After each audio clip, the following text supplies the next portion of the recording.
Chemo দেওয়ার ফলে এই জায়গাগুলো পুরোপুরি কালো হয়ে গেছে, কমপ্লিকেশন আরও অনেক বড় বেড়ে গেছে।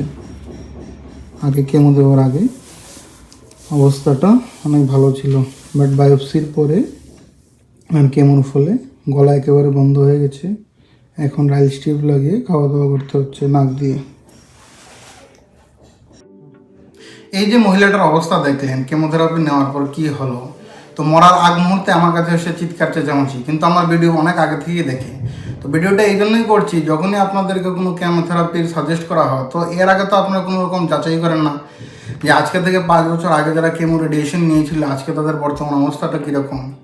তো কথাটা হচ্ছে গভর্নমেন্ট অ্যাপ্রুভ এরকম অনেক মেথড আছে যেখানে ক্যান্সারের ট্রিটমেন্ট হয়, ঠিক আছে। তো সেই জায়গাগুলোও তো সবাই দেখা উচিত। আর যেটা সবচেয়ে বড় কথা, আমার ব্যক্তিগত অভিজ্ঞতা সেটা হচ্ছে গিয়ে বায়োপসি আর পেট স্ক্যানের পরে শরীরগত সমস্যা অনেক বেড়ে যায়।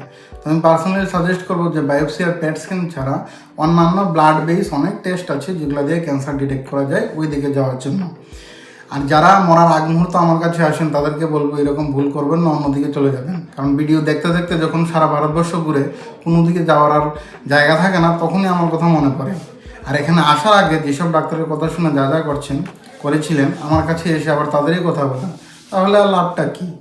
তো কথাটা হচ্ছে আমার কাছে আসতে হলে মাইন্ড সবসময় ক্লিয়ার রাখতে হবে যে এমন একটা কন্ডিশনে যেতে হবে যেই জায়গায় গেলে পরে অ্যাটলিস্ট শরীরটাকে ধরে সেই জায়গা থেকে উঠানো যায়। যদি ওঠানোর কোনো জায়গাই না থাকে, পেশেন্ট যদি কোনো কিছু নাই করতে পারে, তাহলে আর কী অবস্থা।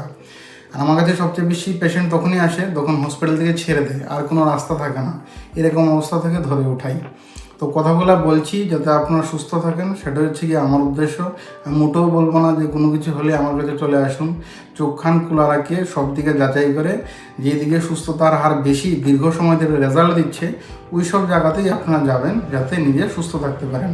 আর যারা ভাবছেন ক্যান্সার হলে কেমন নেবেন, রেডিয়েশন নেবেন, এই মহিলার অবস্থাটা একটু ভালোভাবে দেখে নেবেন।